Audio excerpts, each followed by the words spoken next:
Welcome to another episode of Creator Daily. I'm your host, Michael, covering the top news stories, latest strategies, and emerging trends in the overall creator landscape. Today, we're diving into Twitch's decision to ditch the cap on their revenue split, sending waves of excitement through the streaming community.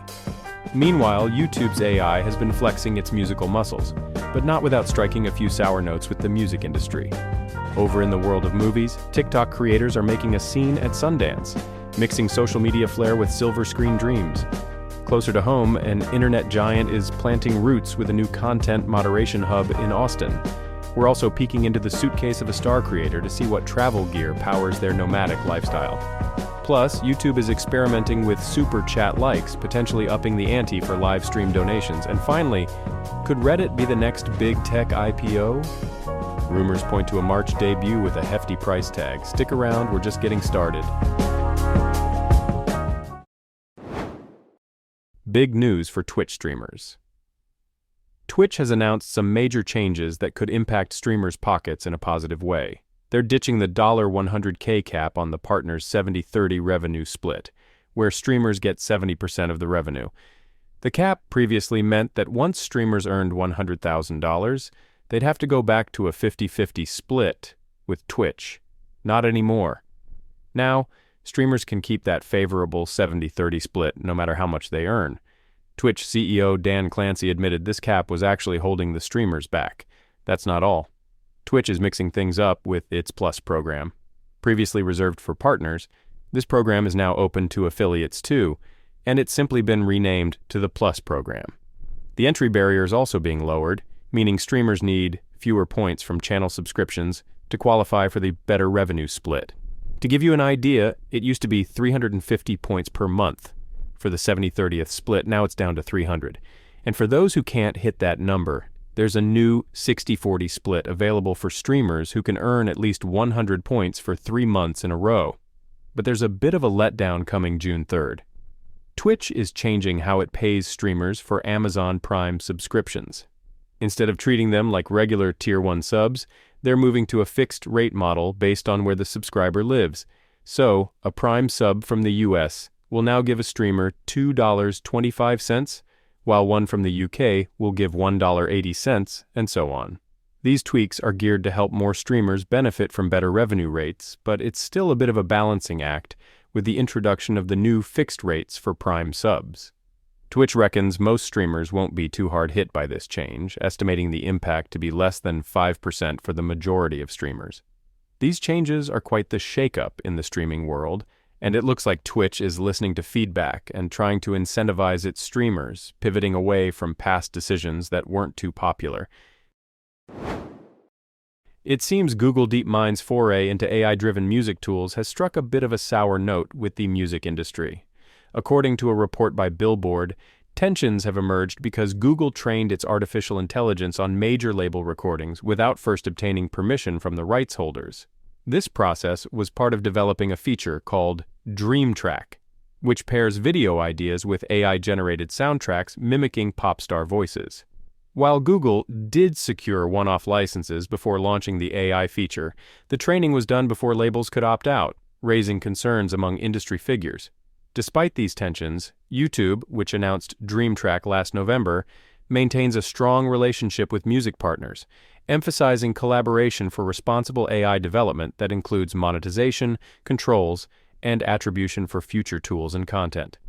YouTube's head of music, Lyre Cohen, a key player in aligning YouTube with record labels, has been working on projects like Creator Music, a library of tracks that YouTube Shorts can license.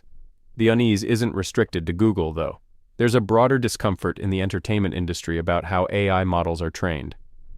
Last year, Universal Music Group took legal action against AI company Anthropic for copyright violation. This concern extends to the literary world, with authors like George R. R. Martin and Jodi Picoult challenging OpenAI's use of their works. As AI continues to evolve rapidly, the outcomes of these legal disputes could set significant precedents for the future of AI models and their implications for copyright law. It's clear the industry is facing a transformative period where the integration of AI and creative works are concerned, and Google's current snag with the music labels could be just a glimpse into a much larger debate that is unfolding. TikTok has made quite the statement at the Sundance Film Festival this year, sending a group of film-focused creators to mix and mingle among Hollywood's finest. The platform's Film Talk community has made waves in the online discourse about movies, discussing everything from sleeper hits to indie flicks, with the hashtag racking up nearly 46 billion views. This year's festival attendees include TikTok influencers like Cinema Joe and Maddie Moo, showcasing a range in followers from the modest to the millions. It seems TikTok is keen to remind film execs that its content creators can significantly influence what's hot in the movie world. Case in point, TikTok's viral attention to a scene from Saltburn, which turned the black comedy into a trending topic. But unlike other festivals where TikTok's involvement drew criticism, remember the 2022 Cannes controversy where their influence on a short film contest jury was called into question. This time, they're playing it cool. Catherine Hallaby of TikTok stressed that while the platform has hosted creators at Sundance, they're not dictating any content. Creators like Maddie Koch are sharing their own takes, with Koch highlighting a thriller she says was her top pick among 7 films at the fest. And TikTok isn't the only one in this game. YouTube has been upping its Sundance game for years, increasingly blending content creators into its festival strategy. So TikTok's Sundance strategy is clear. Bring the creators, stir the cultural conversation, but let the content flow naturally, keeping creators and viewers engaged. And who knows, perhaps those TikTok clips and discussions might just be shaping the next big indie film breakout. In a recent move by X, previously known as Twitter, the company has announced plans to establish a new trust and safety office in Austin, Texas. This office is expected to be staffed with 100 full-time employees, focusing primarily on moderating child sexual exploitation material, an area garnering significant attention in the digital space. The decision comes ahead of CEO Linda Yaccarino's hearing before the Senate Judiciary Committee, where she's expected to address the company's strategies for handling such sensitive content. This creation of a dedicated team signifies the first major trust and safety team rebirth since Elon Musk's infamous staff cuts after his acquisition of Twitter. Additionally, the team isn't expected to focus solely on child safety concerns. According to business operations head Joe Benarock, they will also contribute to broader content moderation efforts, such as the enforcement against hate speech, while also handling issues involving spam, fraud, and providing customer support.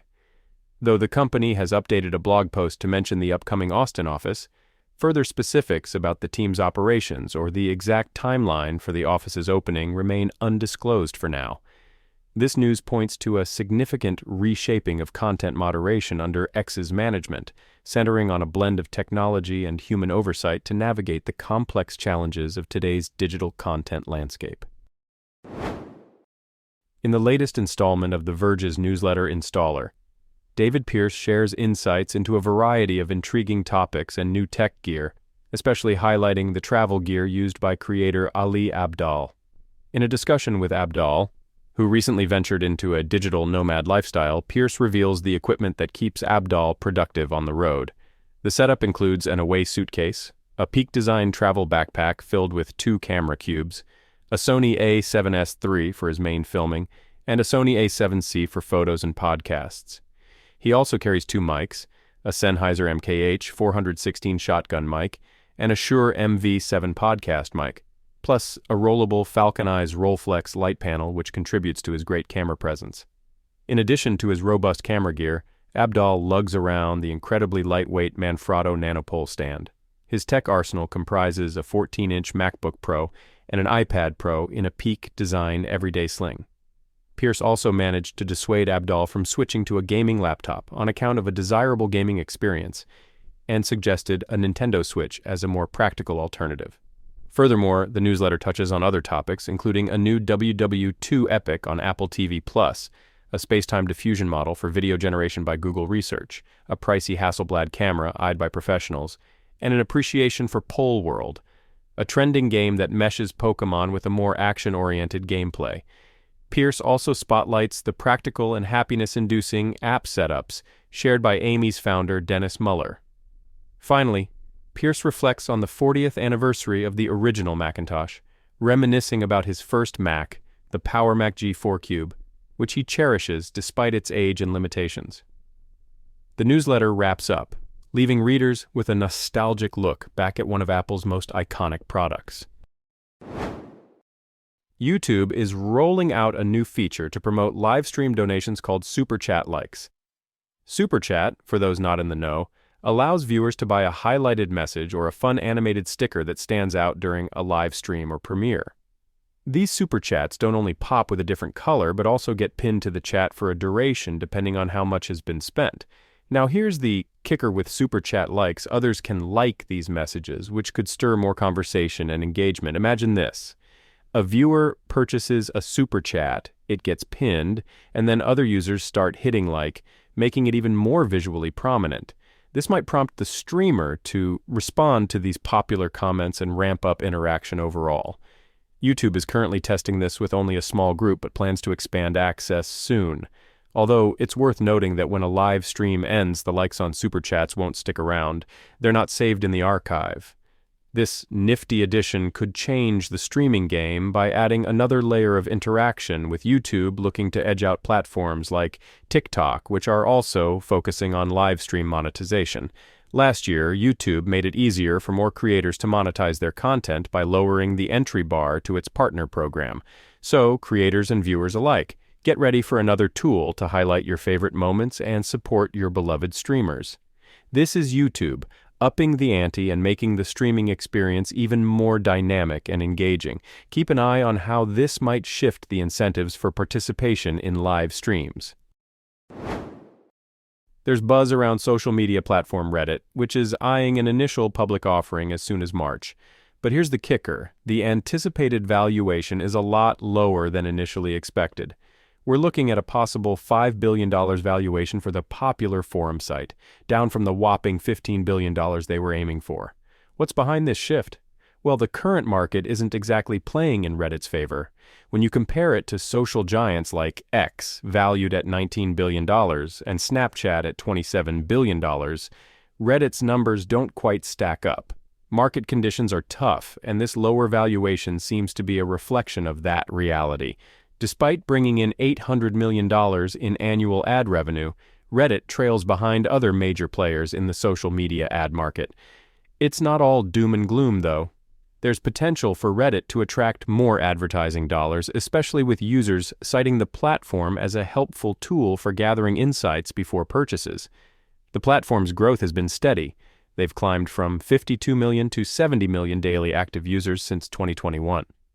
Although that's a solid increase, it's not exactly rapid growth, and there are questions about how much more they can expand, especially with the company implementing new content restrictions to improve brand safety. But here's a thought to ponder. Though the valuation may be lower than the previous $10 billion benchmark set in its last funding round, Reddit's place in the market is still significant. Its data fuels many generative AI models, and its ads reach highly engaged communities. As the IPO approaches, we'll soon find out more about Reddit's future growth plans and how it'll navigate the evolving social media landscape. Stay tuned. All right, folks, that's a wrap for today's episode of Podcast Creator Daily. It's been a pleasure having you tune in. I'm Michael, and I've loved being your guide to all the latest news stories, strategies, and trends in the creator universe. Don't forget, you can dive deeper into any topic we've discussed by checking out the show notes. We've got all the links and additional information you might be seeking, so definitely take a peek for more insights. And hey, if you've got thoughts, questions, or even your own creator stories to share, we want to hear from you. Shoot us an email at creatordaily@podcrafter.com. We're all about community here, and your input just makes the conversation richer. Until next time, keep creating, stay inspired, and we'll see you on the next episode of Podcast Creator Daily. Bye for now.